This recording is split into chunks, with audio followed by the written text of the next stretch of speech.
Hello, everyone, and welcome back for part 2 of my cast on CoC Inquisitor journey. First off, I just want to say, wow, I cannot believe the response my very first video got.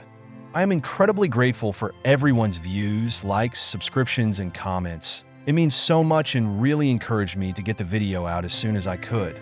I can't thank you all enough, and I am very hopeful that this video does you all justice. And with that out of the way, let's pick up where we had left off last time. We are just crawling our way out of yellow maps, farming Ritual and Ultimatum while trying to fill out our atlas. Swapping back to Arc of Oscillating to maximize our clear speed in these maps. This swap felt very smooth for our maps, but unfortunately we just aren't doing a lot of damage. And just a quick refresher for those coming from part 1, here is what our build and stats were looking like around this time. With all that said, let's get to work. Fairly early on, we hit our first interesting gift from Ritual. So we finish up the map and we get enough favor to purchase it. An audience with the king. Personally, I haven't seen this since it was introduced. And I'm sad to say, I was a little worried to run it just yet. So, for now we continue pushing through maps, now using mostly Breach. This is because of Arc's skill really shines in obliterating everything spawning around us, and is great for XP. In our first tease of what's to come, we drop an Exalt. For our first purchase of the video, we buy a Wrathpith Globe for 19 Chaos. An incredible damage boost, meaning it's time for our first voidstones, starting with Searing Exarch. Not the best DPS, but this is mainly due to mana issues.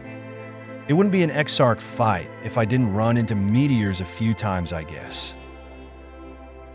But just like that, we have secured our first Voidstone. An 80 Chaos, not bad. And, man, I thought I had a cool segment here where I was to test out a few other skill gems and compare them all. To be honest, they were all shit for this build, but we did happen to get our first real tank while testing. Unheard me that chaos, you weirdo. Anyways, TLD, our Freezing Pulse looks cool, and Firestorm of Meteors actually rocks for single target.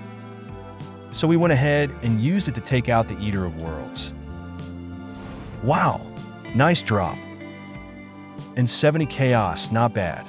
Moving on, for a while I was swapping between Arc and Firestorm, primarily using Firestorm for single target.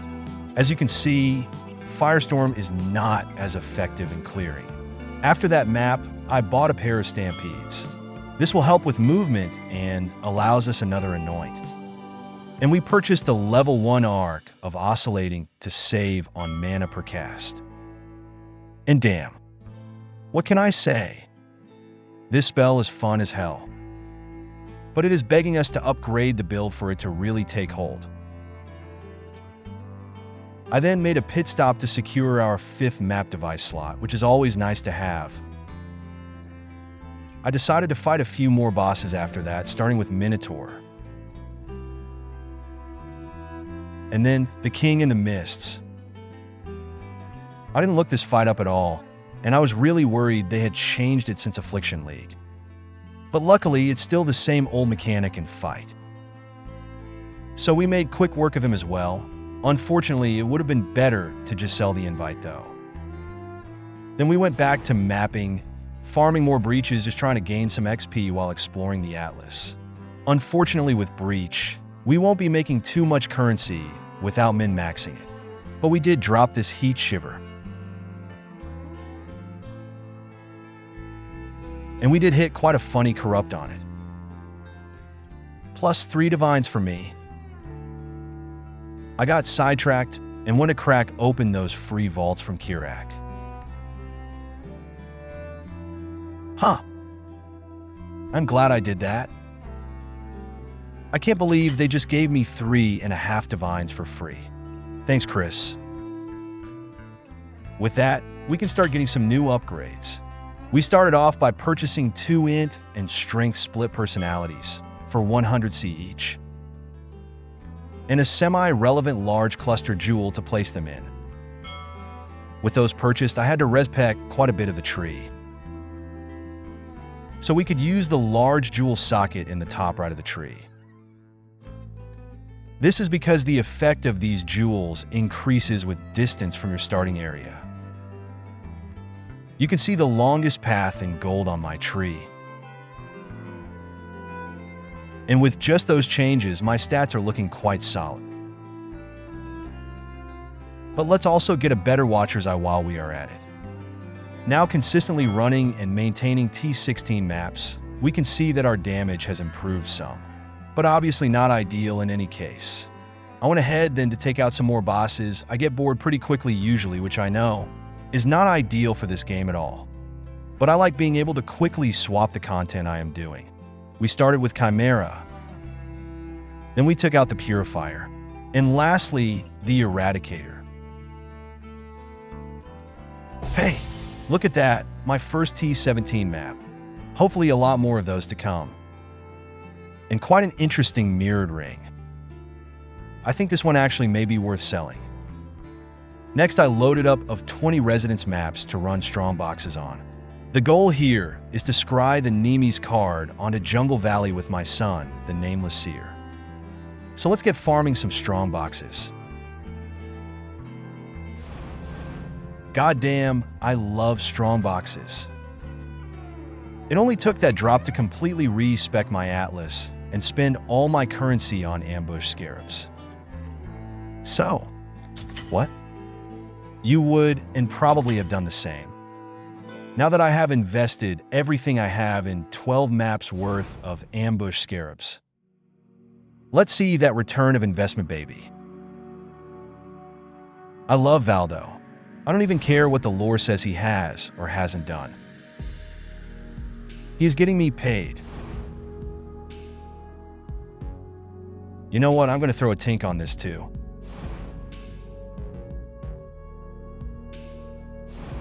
Okay, now this one feels borderline unethical. And now we found my son. Come to Papa. Okay, well at least I get to scry my map. Now, let's sell that reflecting mist to someone far richer than I will ever be on this character. Shout out to the whales. Immediately, we turn this into a brutal restraint. We get Oriatha's End for some fun explosions. A new corrupted crown of the Inward Eye with reservation multiplier. A level 3 Enlighten, allowing us to stick Wrath, Purity of Elements, and Determination in my helmet. We also get an Enhanced support and an Empower support. Next, we buy this decent enough amethyst ring just because I was feeling too lazy to craft it. But I will Exalt Slam it. Not the worst. Lastly, we fit increased crit damage in my chest. And Anoint Melding on our boots. Wow, that was a lot. And with 6 divines left, let's get back to work. Yeah, okay. Now this is feeling a lot better. I love watching the arts fly off towards packs and wipe them all out. I don't think that will ever get old. And wow, spoiler alert, this is only raw divine drop this entire video. Thanks GGG. Anyways, we turn that into 60 jungle valleys before we spend it on something stupid. We die to something stupid. Then we decide it's time to finish up those voidstones, atlas points, and map device slots. First, we mop the floor with Elder. We actually are doing some good damage now. And don't look at my XP bar in the next clip. I definitely got to Zana in time to live beyond death. Next is my favorite fight, Maven.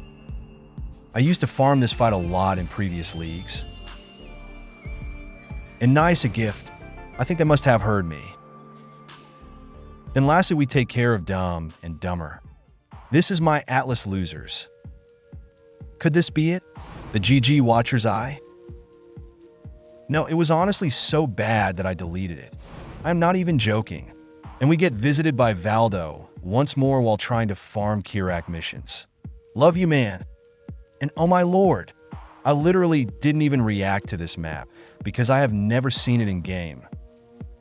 Now this is unethical. This can make or break the series right here. But unfortunately, whether it was my luck or poor decisions, it turned out to be quite ethical. Well, we finished the Atlas in quite a satisfying manner on Oba's Trove. And there is only one thing left to do before we can let the currency farm truly begin. Let's get that 6th map device slot. I hate Lycia, but this is what I had at the time. And okay, if there is anything unethical in this whole video, it was that screen-wide AoE one-shot. What the hell is that? Guess I should have read the map. But we finally end her reign of tyranny over my 6th map device slot. What can I say? 6 portals is the best defensive layer. With that, we have completed the Atlas, got all 4 voidstones and all 6 map device slots. Here is what the build is looking like right after accomplishing all this. And it honestly is a really awesome feeling build at this point. Almost 8400 ES, 1000 strength and intelligence. Path of Building says around 4.5 million DPS, but I think it may actually be higher than that.